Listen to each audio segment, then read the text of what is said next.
सो physics एक ऐसा topic है जिसमें मेजॉरिटी ऑफ द स्टूडेंट्स का वो वीक पॉइंट है। बट नीट में पहले अगर तुम्हारा फिजिक्स वीक होता भी था तो भी काम चल जाता था, क्योंकि कट ऑफ इतना हाई नहीं जाता था। अभी कट ऑफ बहुत हाई जा रहा है, इसीलिए तुम्हें फिजिक्स में भी स्कोर करना पड़ेगा, नहीं तो तुम्हें एक अच्छा स्टेट या फिर एम्स का कॉलेज नहीं मिलेगा। सो कुछ ऐसी बात आज मैं शेयर करने वाला हूँ जिससे तुम फिजिक्स का अपना स्कोर इम्प्रूव कर सकते हो।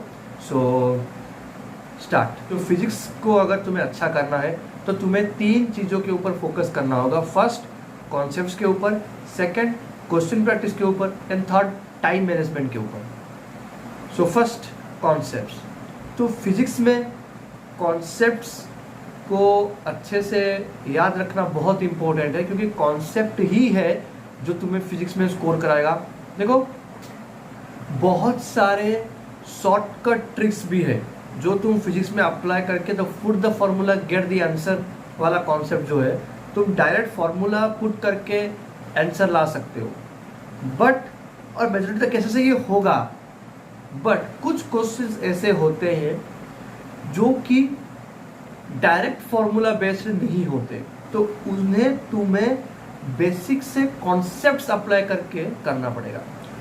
लेट्स सपोज तुम्हारा एग्जाम में क्वेश्चंस हार्ड आ गए, ठीक है, तो तुम्हें अगर कॉन्सेप्ट पता है ना तो तुम उसको आराम से कर पाओगे। पर अगर तुमने स्टार्टिंग से ही वो फॉर्मूला बेस्ड अप्रोच रखा है फिजिक्स में, तब तुम्हें एग्जाम में दिक्कत आएगी। मैं अपने खुद के एक्सपीरियंस से बोल रहा हूँ, मैंने भी कुछ एग्जाम में कुछ टॉपिक से जो मुझे कॉन्सेप्ट समझ में नहीं आया था, तो मैंने क्या करा, फॉर्मूला याद करके चला गया था। बट एग्जाम में मुझसे क्वेश्चन नहीं हो पाए। क्यों? क्योंकि मुझे कॉन्सेप्ट ही पता नहीं था। क्योंकि फॉर्मूला अप्लाई करने के लिए भी तुम्हें पता होना चाहिए कि वो किधर अप्लाई होगा, उसके लिए तुम्हें क्वेश्चन को समझना पड़ेगा, और समझने के लिए तुम्हें कॉन्सेप्ट का जानना जरूरी है। तो फर्स्ट इज कॉन्सेप्ट। कॉन्सेप्ट को याद रखो। और जब भी तुम, एक टिप है कि जब भी तुम फिजिक्स में क्वेश्चन प्रैक्टिस कर रहे हो घर में, या फिर घर में कोई टेस्ट दे रहे हो, ठीक है, अपने आप को एनालिसिस करने के लिए कोई टेस्ट दे रहे हो, जैसा मैंने पिछले वीडियो में कहा था, एवरी 15 डेज। अगर तुम कोचिंग में हो तो कोचिंग एग्जाम में क्या करना है मैं वो बाद में बताऊंगा। बट अगर तुम घर में एक रैंडम टेस्ट अप्लाई कर रहे हो, ठीक है, 720 मार्क्स का रैंडम टेस्ट दे रहे हो, या फिर तुम क्वेश्चन प्रैक्टिस कर रहे हो, उसमें फिजिक्स में तुम्हें कॉन्सेप्ट्स अप्लाई करके सॉल्व करना है, बेसिक्स से सॉल्व करना है। कोई भी फॉर्मूला नहीं याद रखना, ठीक है, फॉर्मूला नहीं अप्लाई करना है उधर, कॉन्सेप्ट से उसको करके निकलो।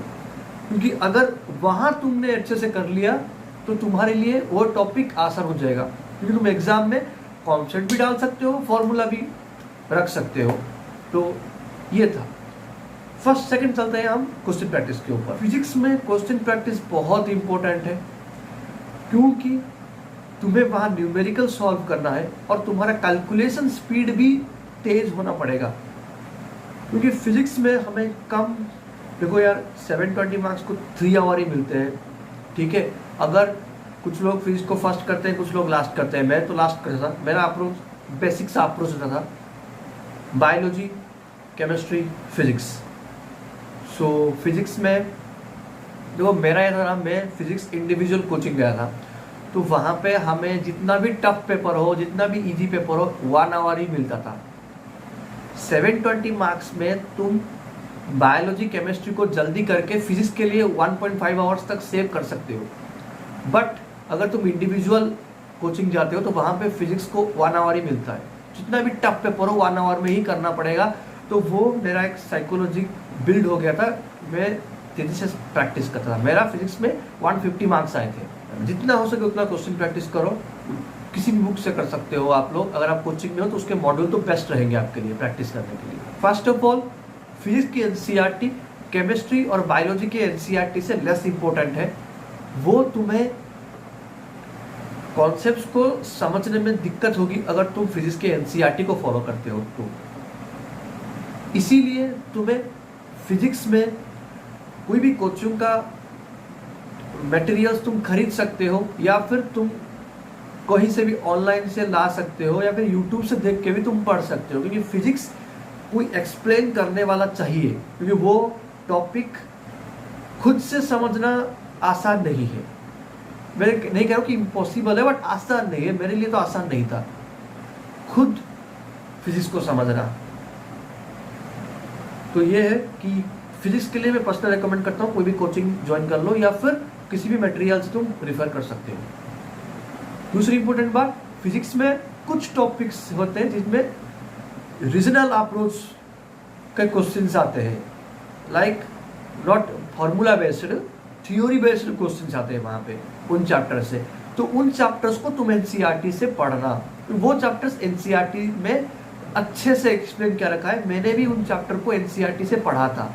न्यूक्लियर फिजिक्स हो गया, थर्मोडायनामिक्स हो गया, काइनेटिक थ्योरी ऑफ गैसेस हो गया, ऐसे कुछ चैप्टर्स हैं जिसमें तुम्हें एसएचएम हो गया, वेव्स एंड मोशंस, उसमें तुम्हें एनसीईआरटी पढ़ना होगा, क्योंकि थ्योरी जो क्वेश्चंस आते हैं एग्जाम में वो एनसीईआरटी से ही पूछे जाते हैं उन टॉपिक्स के स्पेसिफिकली। ये था कुछ बातें जो तुम फिजिक्स में अप्लाई कर सकते हो अपना स्कोर बूस्ट करने के लिए।